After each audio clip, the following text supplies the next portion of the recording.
I like conventions, they are good. And I like video games, they are also good. So when the two come together, that should make something truly beautiful. But I feel like in recent years, gaming companies just don't care about going that extra mile.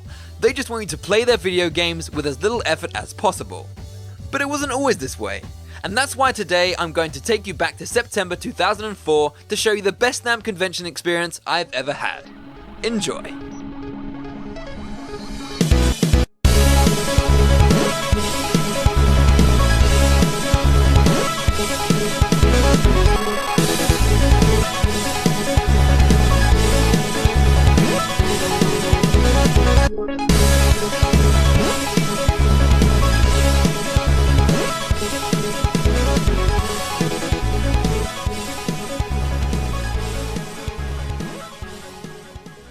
So, when you came into the hall, the first thing you saw was this massive closed off area called the Nintendo Pier.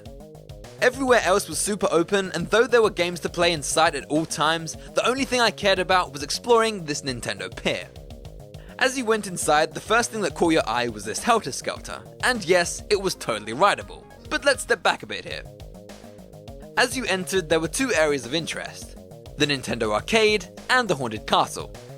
In the Nintendo Arcade, you could play Mario Kart Double Dash, Pikmin 2, and Shrek for some reason. But the Haunted Castle was a little different. I haven't got a good shot of the front, but you can kind of see it here.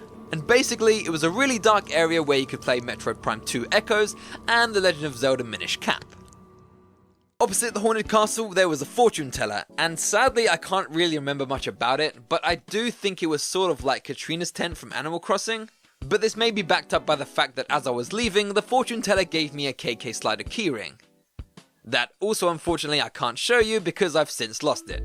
You could also win more Animal Crossing keyrings on these Animal Crossing fishing stalls, where you could play Animal Crossing for the GameCube or fish for ducks with this actual fishing pole. And now we're back at the Helter Skelter area, where there was this stage. You could get pictures with Donkey Kong, but more bizarrely, on the hour, this professional bongo player would appear and give out like 30 bongos so that everyone could play along with him. Needless to say, this is exactly what it sounded like.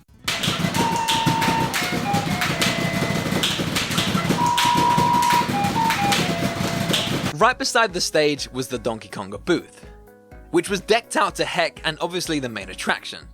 Too bad the game kinda sucked though.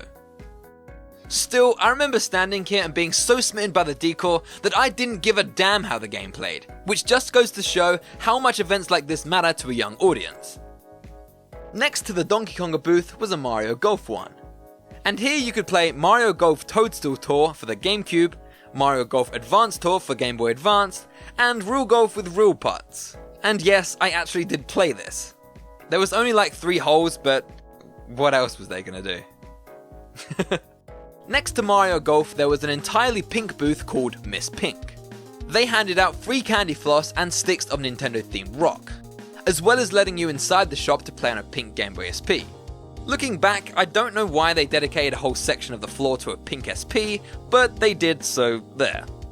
Sitting just outside of Miss Pink, there was this silver van that was supposed to be promoting that infamous tribal Game Boy SP, but all they really did was give you this tribal tattoo. And whilst that's still kind of cool, it doesn't really scream Nintendo or, hey, we've got a new handheld on the market, come buy it. But anyway, the last booth was the Pokemon booth, and it was arguably the coolest. Here you could test out the new wireless link cable with Pokemon Fire Red and Leaf Green. But the cool thing is that they pitted you against strangers. One door here led to Fire Red, whilst the other led to Leaf Green. And as you went in, you sat down on a table where, on the other side of a glass, was your rival from the other place. And after playing, they gave you these keychains that I still have today. Neato. And sadly, that is the Nintendo Pier in its entirety. The whole con wasn't about Nintendo though. Elsewhere in the hall, Microsoft had a Halo section where you could play laser tag.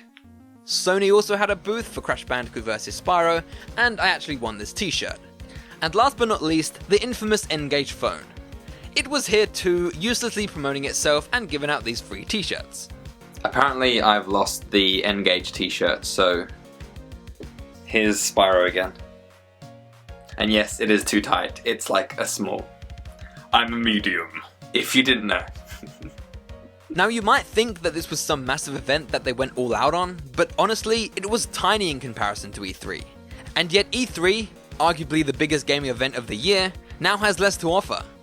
Just to show you how much the industry has changed, here's a list of everything playable from Nintendo at E3 2016, and here's a list of everything playable at the Nintendo Pier.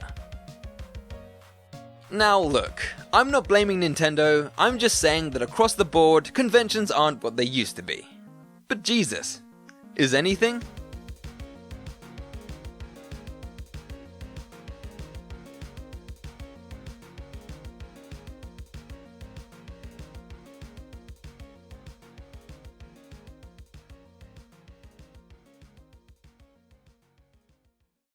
Hey everyone, thanks for watching my video.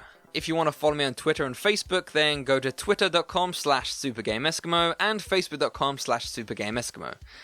Now then, I think from now on I'm going to do like little mini Q&As at the end of videos, so if you've got something to ask, just ask away and I'll answer it in one of these little mini Q&A things. Haven't got any questions now, so we're just going to pretend that someone asked me which starter I was going to pick for the new Pokemon games. And I would choose Rowlet, because Rowlet is freaking cool, man. Barn Owls are crazy cool. Litten would be a close second, but I kind of wish it was a Pokemon that I could catch in the wild, because like I want both. I want Rowlet and Litten, but if I had to pick, I'd pick Rowlet. Screw that seal though, man. That seal sucks. I mean, it looks okay. Like, I don't really like its nose. You know, it's too like derpy, is I guess the word.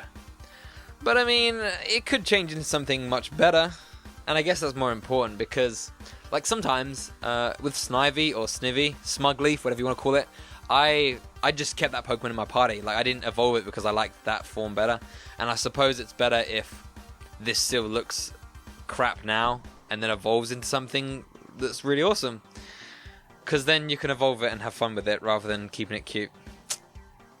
Yeah, which is probably going to happen with Rowlet. I'm never going to evolve it because the other ones are too menacing or whatever.